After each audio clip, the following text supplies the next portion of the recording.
in the brain, as we humans or mammals really learn new tasks, we tend to invoke parts of the brain so as to learn this new task, while other parts of the brain so remain dormant or inactive. And that makes a lot of sense. That's what allows us to learn how to ride a bike without forgetting the rest. This is super high dimensional representation, so it's hard to visualize. The underlying thing I would say is that these networks are really linearly partitioning the space, right? If you're able to understand how that happens and analyze these what are called affine transforms, these patches of partitions, then again you have a chance of figuring out which partitions should remain as is and kind of not move those boundaries, whereas in contrast to the ones that should be adjusted so as to learn this new information. Hi, I'm Craig Smith, and this is Eye on AI. My guest today is Itamar Arel, a former academic and now a tech entrepreneur who's been at the forefront of voice AI customer service solution. Itamar shares his journey from academia to the tech industry, detailing his work at Tenyx, Tenyx, a company specializing in human-like voice AI experiences for customer service. Itamar delves into the intricacies of developing robust voice AI solutions, addressing the challenges of understanding and responding to human speech and the nuances of voice dynamics. I hope you find the conversation as enlightening as I did. Hi. Good tech solves problems that you've thought about. Great tech solves problems that you haven't even thought of. What can the commerce platform trusted by millions of merchants do for you? It's time for Shopify, the commerce platform revolutionizing millions of businesses worldwide. Whether you're a garage entrepreneur or IPO ready, Shopify is the only tool you need to start, run, and grow your business without the struggle. Shopify puts you in control of every sales channel. So whether you're selling satin sheets from Shopify's in-person point-of-sale system or offering organic olive oil on Shopify's all-in-one e-commerce platform, you're covered. Shopify powers 10% of all e-commerce in the United States, and Shopify's truly a global force, powering Allbirds, Rothy's, and Brooklinen, and millions of other entrepreneurs of every size across over 170 countries. Plus, Shopify's award-winning help is there to support your success every step of the way. Sign up for a $1 per month trial period at shopify.com/eyeonai. Give them a try. They support us, so let's support them. Itamar, introduce yourself, some of your background, and how you got to Tenyx and what Tenyx does, and what you guys are working on. Yeah, well, first, thanks for having me. I guess a little bit about my background. I still consider myself a recovering academic on most days. After getting a PhD in computer engineering, I, in a short postdoc at Stanford, took a faculty position at the University of Tennessee in the electrical engineering and computer science department, where I ended up doing 10 years of research in machine learning and AI, in areas specifically pertaining to reinforcement learning and what later became the field of deep learning. Mind you, this is just before the 2012 sort of deep learning revolution, so a very different time, much smaller community. And then after that, eventually took a couple of years of sabbatical back at Stanford, had a courtesy appointment, visiting professorship at the AI lab, and worked with Silvio Savarese on a fairly large DARPA project we had. Silvio, of course, at the time was a CS professor, and since took the role of chief scientist at Salesforce. And enjoyed all that, but at some point realized that what I was really passionate about is taking research outcomes and maybe pushing them a little further and seeing what products and services they can empower to really impact a lot of people. And when you kind of reach that recognition, you realize that academia might not be the optimal setting for you. So did the uncommon, gave up tenure and left academia, moved to the Bay Area. I was an EIR, an entrepreneur in residence, for a while at Ame Cloud Ventures, which is Jerry Yang's fund, the guy who started Yahoo, of course, and then started a company called Apprente in 2017, where the vision very early on became building these robust voice AI agents to automate the order-taking process at drive-thrus. So think Starbucks, McDonald's, all these chains that we know and love. The idea was to fully automate that drive-through ordering process. Interestingly enough, across what's called the quick service restaurant chain world, over 70% of the revenue comes from the drive-through, which is a little mind-blowing for most people that hear that first. But it was an interesting use case. Of course, this is pre-LLM, pre a lot of the revolution or the advancements of the last 2-3 years. We ended up working with a fair amount of these well-known chains, and in October of 2019, we were acquired by McDonald's Corporation. The CEO at the time believed that McDonald's views itself rightfully as an industry leader, so they believed in this solution, this project, and they were interested in the team and the tech, I suppose. But also they wanted to establish a Silicon Valley center of excellence around intelligent automation, AI. And that was kind of the drive, the vision of the CEO at the time. And so that was sort of the pitch to us. How do you feel about being the founding team around which we'll build this center? And it did unfold that way. We were about 20 at the acquisition and grew to about 100, about a third PhDs, very focused on this voice platform solution. A really interesting and fascinating journey. This solution is now deployed in hundreds of stores. I think the plan is still to deploy this across 14,000 stores in the US and then go global. To maybe complete that chapter, 2-3 years later, under the leadership of the new CEO, there was a sense that maybe they're still very bullish about this initiative, but felt like maybe the right house for that organization, which again was about 100 people at the time, was at a tech giant rather than McDonald's. So at the end of 2021, we were reacquired. The whole organization joined IBM, became part of IBM Watson. And it's still part of IBM Watson. And now IBM, of course, offers this to all these chains. So spent some time there, but at that point, if you're hit with the startup bug, then you kind of miss it. And some of us felt like we missed being in a small setting, a small group that wants to do something new and change the world. So that sort of led us to Tenyx about almost 2 years ago. Are you now competing with IBM and McDonald's, or is your solution different from what you were doing there? Yeah, totally not competing, totally different solution. As I mentioned, really the last 2-3 years have been transformational in the field, right? So LLMs weren't around, much of the advances around ASR, the speech recognition side, TTS, as well as really every part of the pipeline is new and unrelated to that technology. It just shows you how fast the field is moving, of course, because it's only been a few years. So yeah, we don't operate in the restaurant space, and it's based on totally new technology. Yeah. But before we go on to the new technology, uh, what happened to the order taking with a conversational agent? I mean, I've never run across that in a drive-through. Yeah, so it is. So McDonald's is based in Chicago, and so deployment started from the Midwest. That's sort of the epicenter, and then it's expanding from there. It is deployed in hundreds of stores. I believe the plan. I think it's not 100% sure, but the plan by early 2025 to be across 14,000 stores, which is the McDonald's stores in the U.S., and then explore going global. McDonald's has almost 40,000 stores worldwide. And as I mentioned, good amount of the revenue of the order volume does come from the drive-through, so it makes perfect sense from a business standpoint. Yeah, it's live and kicking.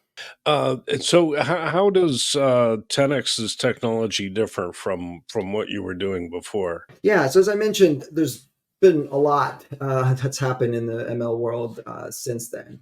Of course, the elephant in the room is the introduction of large language models, and what that really allows to do in a much easier way than it was before is introduce robustness to the NLU part of the pipeline, right? The natural language understanding. I always give this example. People can often go to the drive-through and say something like, "Can I get a number two?" Yeah, number two, a Diet Coke, right? So you and I know that was not two orders. That was just a completion of thought. That was one order. But in order back in the day, quote unquote, 2020 and before, to try to capture all these million different ways people have of asking for, ordering their food or asking for information, you really needed to either templatize the various ways in which they can ask it or simulate it. It was quite challenging, in fact, to get the long tail of again, ways in which people communicate. LLMs really changed all that in the sense that you can actually try it on ChatGPT. If you say, customer said, quote, can I get a number two, ...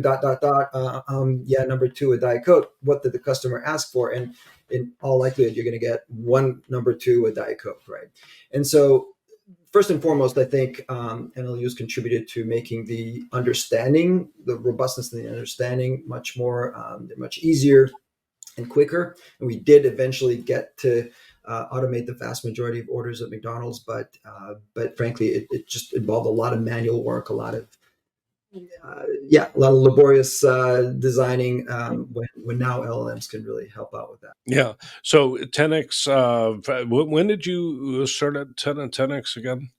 So Tenyx started in early 2022, almost 2 years Oh, ago. so you started with generative AI, with LLMs, is that Right. right? We knew about it slightly before it was fashionable, and felt like that was one of the big things that can really change the field in a sense. So Tenyx, we offer our customers what we feel is truly human-like voice AI customer experience, and customers tend to be mid-sized to larger customers that are interested in either completely automating the voice, their customer service or voice-based customer service, or just the vast majority of it.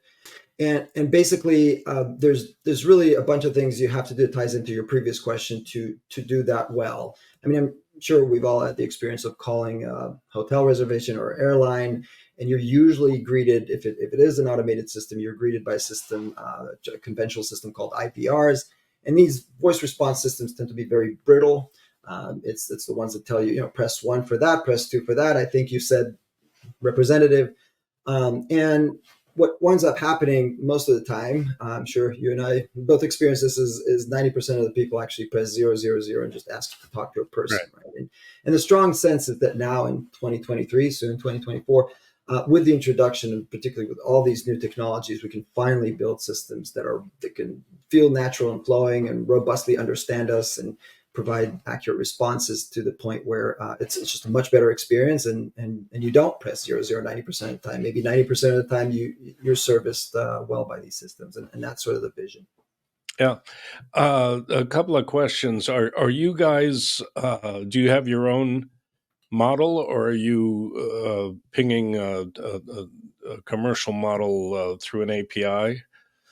Yeah, so we have to own our own models, partly because of latency issues in voice. Voice conversation is very sensitive to latency. You can't have like 5 seconds between turns. It really usually needs to be below second and a half, ideally even second, to feel natural. And so we end up taking sort of open source, cutting edge open source models and customizing them in many ways to make them work well for us. So yeah, we own our models. Yeah. And the other obvious issue is hallucinations, keeping the model on point.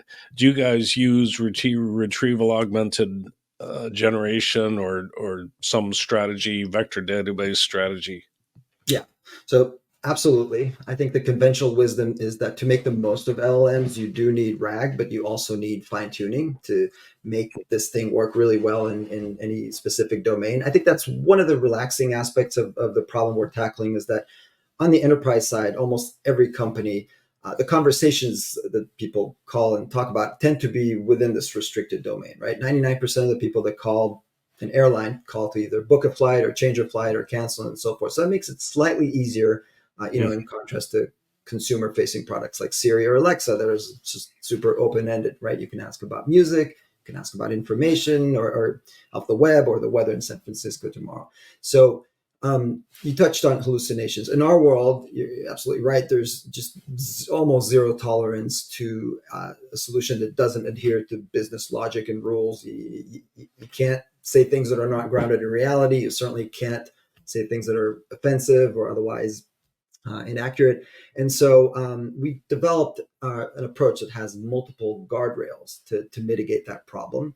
Some of them rely on traditional rule-based schemes, and others are deeply rooted in machine learning techniques. And the spirit of things is to try and characterize a normalcy profile, like a distribution, if you will, of what conversations in any particular domain look like, so that you can then use sort of anomaly detection style techniques to detect whether the conversation somehow veered off, it is now off topic, or something is not within the scope of what it should be. And so the multi-guardrail approach, in our humble opinion, is the way to reach. You're never going to reach zero, but you're going to get arbitrarily close to 100% accurate or grounded conversation that it does not hallucinate. But this is an ongoing challenge and a problem for just the community at large. Yeah. And do you specialize in one or two verticals, or is this a horizontal solution? Yeah, so we started with travel and hospitality, so hotel reservations and things of that nature, and then expanded to real estate, insurance, fintech. The nice thing we think about the particular approach we've taken is that it can fairly easily be applied across multiple domains, and that's exciting. Part of it's powered, of course, by this architecture that incorporates LLMs. Other has to do with the other pieces of the puzzle. I'll say one thing about fine tuning, because I think you mentioned that.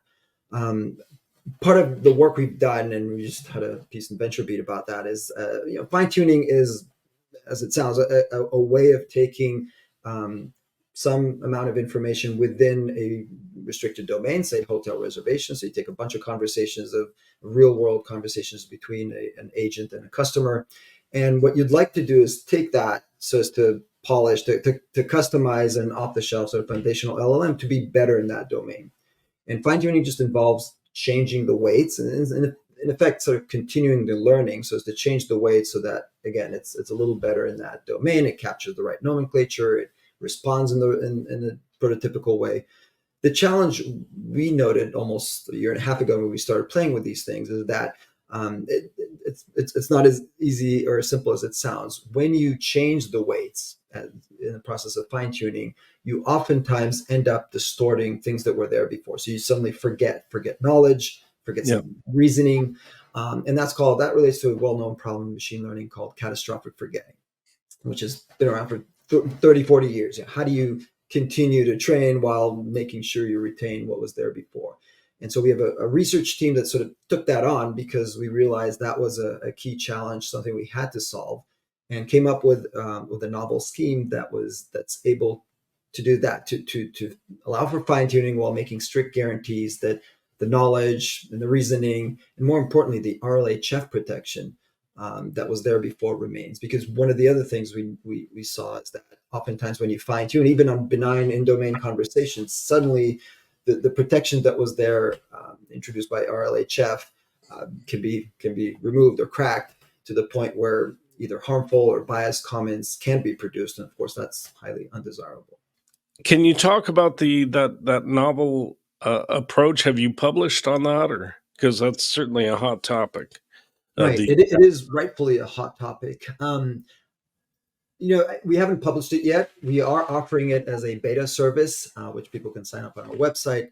But to share a little bit about the sort of the spirit of the approach we've taken, it's a bit of a neuroscience-inspired approach in the sense that there's fair amount of consensus that in the brain, as we humans or mammals really learn new tasks, we tend to invoke parts of the brain so as to learn this new task, while other parts of the brain so remain dormant or inactive. And that makes a lot of sense. That's what allows us to learn how to ride a bike without forgetting how to walk, right?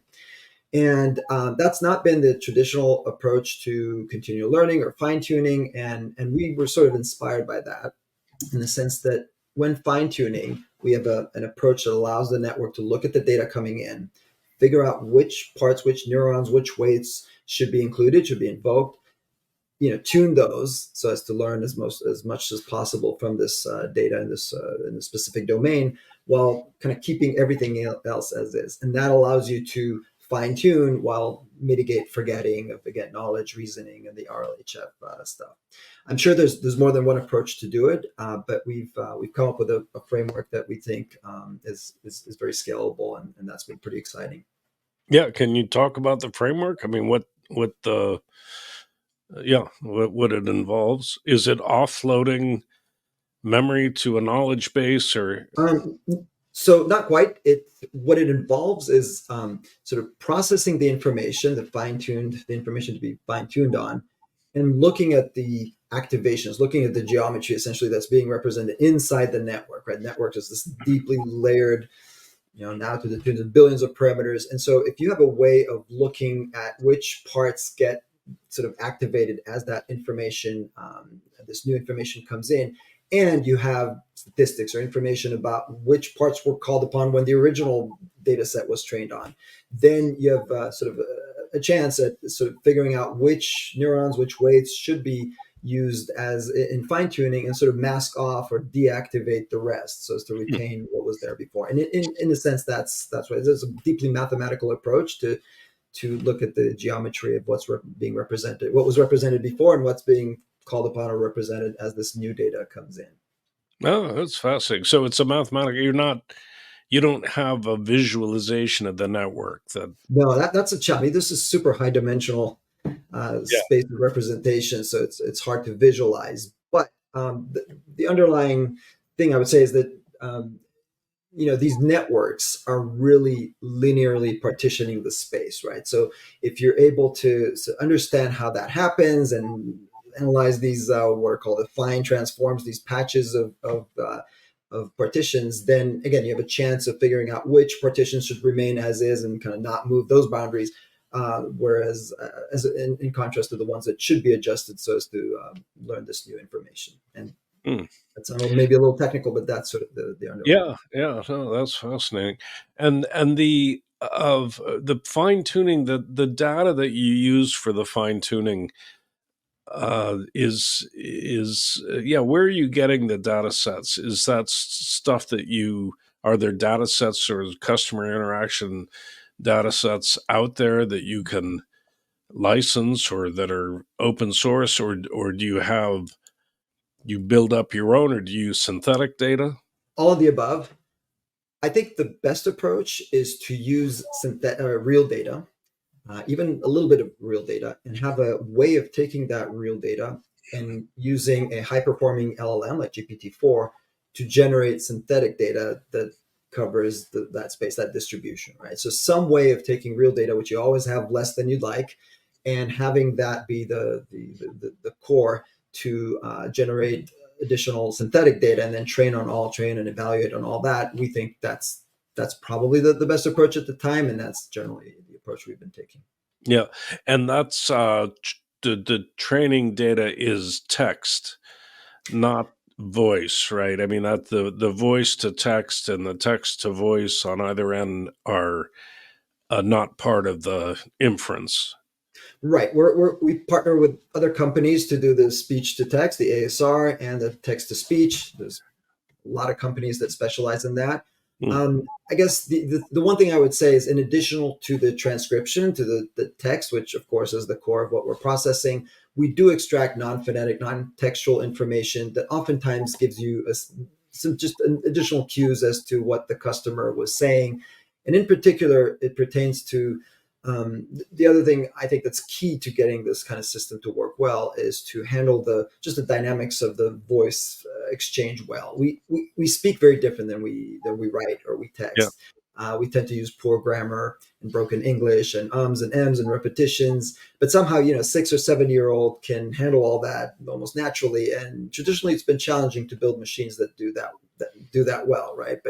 And so we really focused on that because we think that's key to making people to engaging and having a flowing conversation as opposed to having people press 000 and ask to talk to a person. Some of it has to do, for example, you sort of alluded to that, to detect when is the person talking kind of finished saying what he or she wants to say versus when are they just mid thought, right? So somebody can say, imagine a hotel reservation use case where the customer says, well, I'll be checking in on, and then he or she kind of checks their calendar and 3 seconds later, so on the 15th and departing on the 18th. This is things we say every day, right?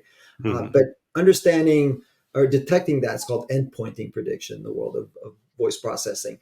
That becomes critical because if you somehow start processing half that statement, you're likely to produce garbage and the whole conversation can go the wrong way. Other times when somebody just asks, well, what's your checkout date or checkout time?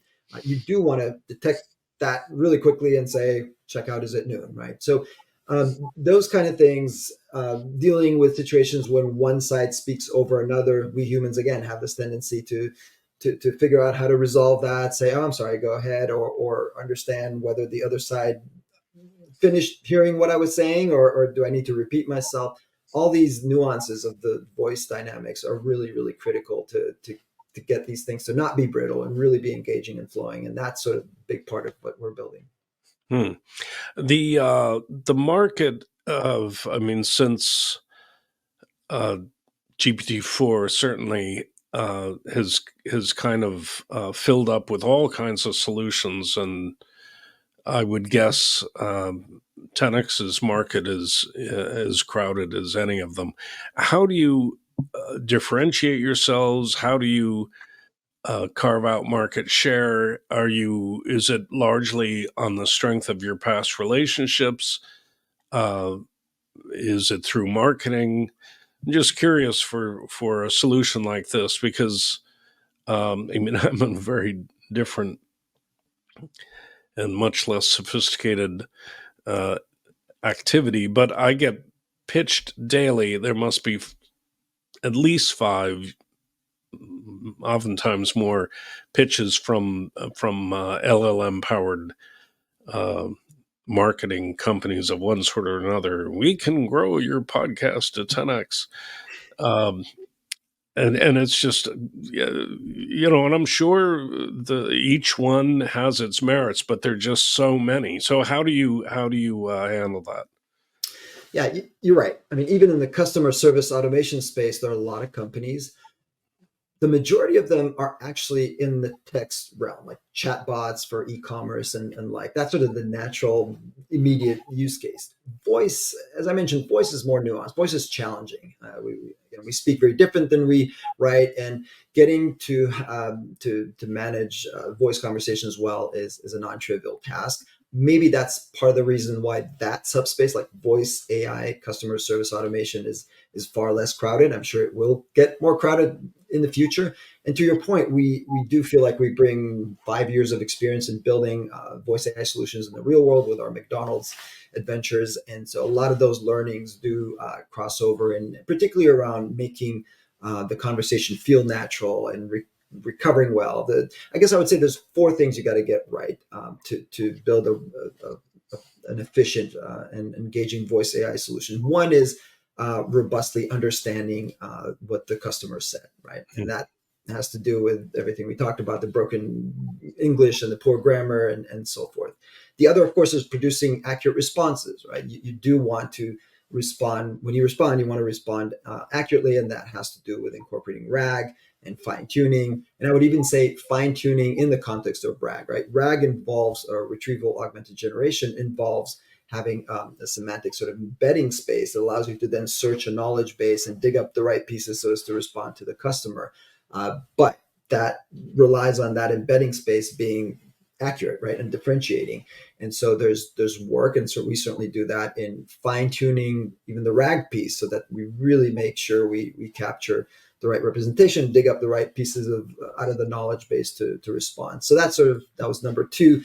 Three, as I mentioned, you really need fine tuning end to end to do well in any restricted domain and to mitigate things like hallucinations and adhere to the business logic and rules, which is critical for any enterprise. And finally, everything having to do with optimizing the speech dynamics. So barging and endpointing and dealing with acoustic distortions, all of that is non-trivial. And luckily, yeah, specifically the last 2 3 years have been transformational in offering these new pieces of the puzzle on the technology side that we strongly feel now you can build the solutions that we've been promised for 20 years that are robust, engaging, flowing, and create the right customer experience. We're sort of obsessed with that. I think it all starts and ends with really delivering a customer experience that feels like you're talking to a person. And you were the different industries that you're looking at. Do you fine tune the same model? So let's say you're in hospitality, you fine tune the model um, for that industry. You have a customer in that industry. You take all of their data documentation, if it's restaurant menus and that sort of thing, put it into a vector database and use retrieval augmented generation for the output. Uh, And then when you move on to, uh, I don't know, another industry, any other industry, Real estate. do you Yeah. real estate? Then do you go back and fine tune the same model? You know, being careful not to catastrophically forget the previous fine tuning, uh, and then plug in a new vector database for whatever customer there is in that industry? Or do you have to create a new instance of the model and fine tune it for each industry? I mean, can you fine tune? Is it one model that keeps getting fine Oh, tuned as you add industries, or do you have a row of models, one for hospitality, one for uh, car repair, one for whatever? yeah. So it's more of the latter. Every industry, we found that you could sort of fine tune for that industry, and the small differences between, say, Hyatt and Hilton and Marriott really usually don't merit like complete fine tuning. But Right. across industries, yes, you do need to specialize. Each has its own terminology, nomenclature, and just dynamics of how typical conversations unfold. And so you do need to do that per industry fine tuning. Having said that, one of the things that rightfully any customer is very sensitive to is contamination. I think you alluded to that contamination of their private, let alone PII information. And so we take extra steps to make sure that anything that is unique or private to any customer is never used across even customers in that same industry. But conceptually, yeah, every industry would have its own sort of fine-tuned macro Yeah. model. And you talked about fine tuning the vector database or the RAG um, system or mechanism or whatever. I haven't heard anyone talk about fine tuning on that side. What does that involve? So it involves the same ingredients, if you will. You want to have typical or prototypical conversations in that specific domain.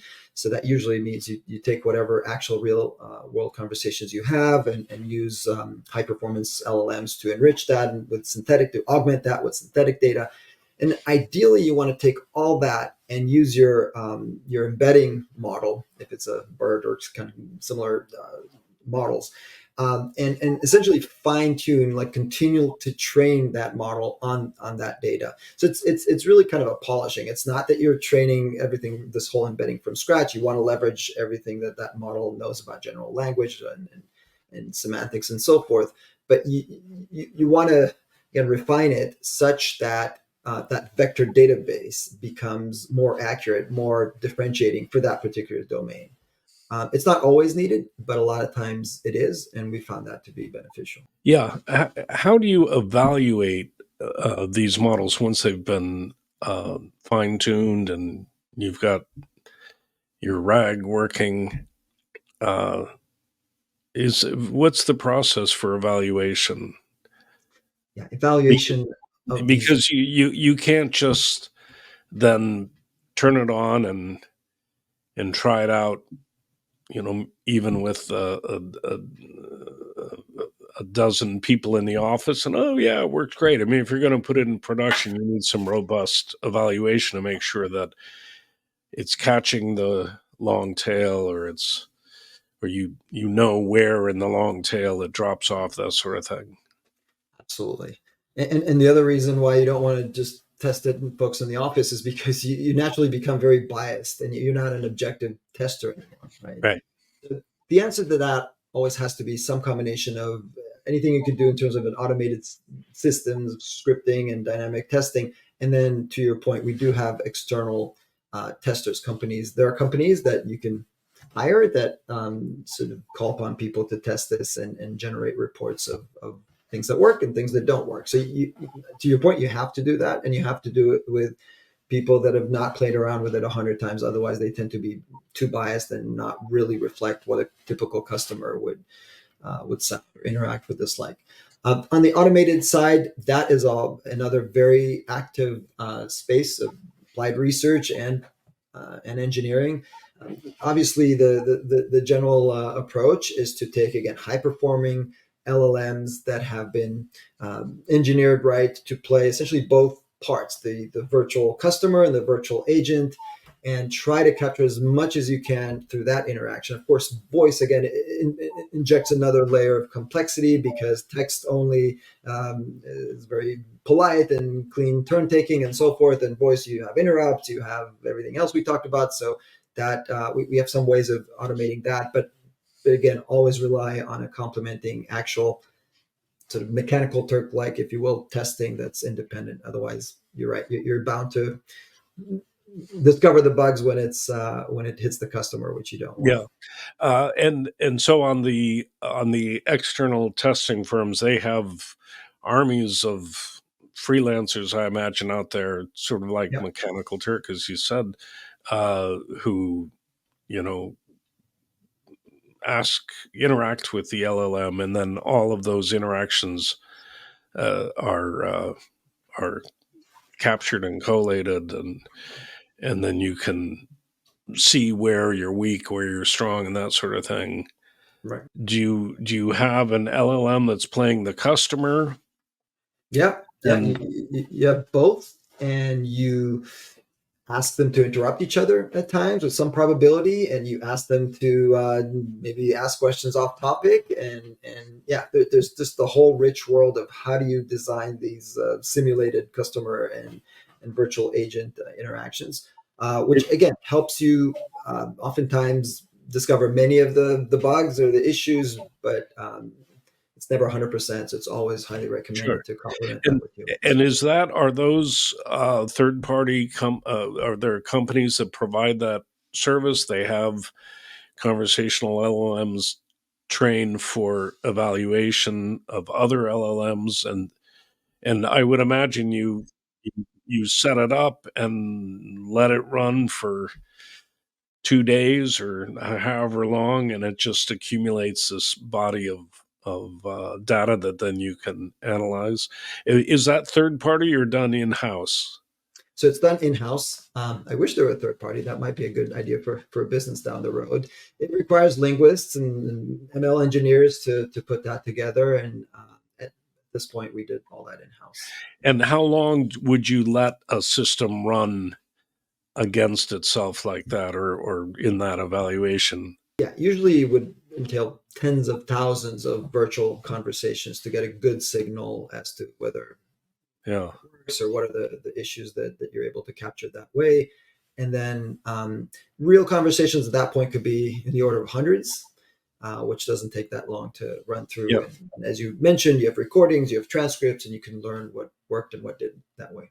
yeah.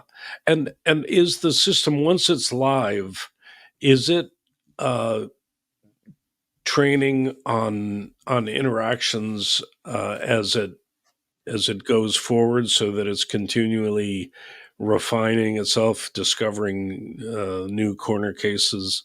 Yes, but not in real time. So you do run it and you collect information and you periodically use that to improve the system after running exhaustive evaluations and testing to make sure that you've improved what you thought you've improved, but you didn't break anything that was working before. And then yeah, and then you sort of have the next release. So it's kind of there's a cadence of these updates that does build on, of course, real conversations that are being collected. The other thing maybe worth mentioning is that obviously there's a cost reduction value proposition to all that, but beyond that, and I remember that was strongly the case with McDonald's, what is really exciting about this kind of solution is that it can really improve the customer experience. I mean, not only are you not going to wait 23 minutes on the line sometimes until a person picks up, which is not great for the customer, not great for the brand perception, but you can do things like A/B testing. Companies sometimes want to say, Right. well, we want to respond this way to a question, not that way. And it's a challenge to convince 5,000 people somewhere in the world to do so tomorrow. It's much easier to do that with machines. Analytics, these are the kind of things that with humans just objectively very challenging to do. And these solutions offer so much to our clients, the enterprise, but also to the customer, him or herself. So it's really transformative. Yeah. So you guys started in 2010, 2022. Mhm. And, you're not very far into this, but we're not very far into the generative AI, uh, you know, uh, Revolution. revolution, if you want to call it. Yeah. Uh, i- and looking back, I mean, to what you were doing before Gen AI, uh, a lot of those solutions, I imagine, look kind of crude or primitive from today's point of view. What's your expectation in how your business and product will evolve in the next 5 years, and what do you think will change? Yeah, so we're very bullish and optimistic about the field. I suspect, it's not quite clear whether it'll continue to advance in the pace that it has last couple of years, but there's so many people working on this stuff that it's hard to believe it'll slow down anytime soon. I think all the pieces will get better. I'm not sure how familiar with the latest text to speech, the speech synthesizers. There's many companies, including, of course, some of the big ones that have offerings, and it's gotten to the point where it's really indistinguishable. And you hear somebody that whose voice has been cloned saying things that they've never said that the untrained ear certainly can't pick up on it. So I think things like that will continue to improve and become really indistinguishable. The speech to text has continuously improved, and that's going to continue. From our end, there's interesting challenges. I mean, frankly, some of what it takes to get voice AI to work well is almost AGI complete problems. But we think that there'll be improvements. One of the things we're working on is trying to train LLMs to not just predict the next word or the next token, which is generally how it's been done so far, but try to look over some horizon and optimize over that. So slightly less myopic optimization, if you will. We're not the only ones working on that. Humans do that very well, and then some of the criticism that's been leveled at LLMs is that they do a lot with this trick of predict the next token. But what if you're able to, like we do, kind of look a little bit further out and produce a token or an action that maximizes some return over some horizon? So obviously, reinforcement learning is all about that. It's about solving what's known as the credit assignment problem, right? If you have some horizon, something good or bad happened, can you go back and attribute credit to it so as to try to repeat things that work well and avoid things that didn't?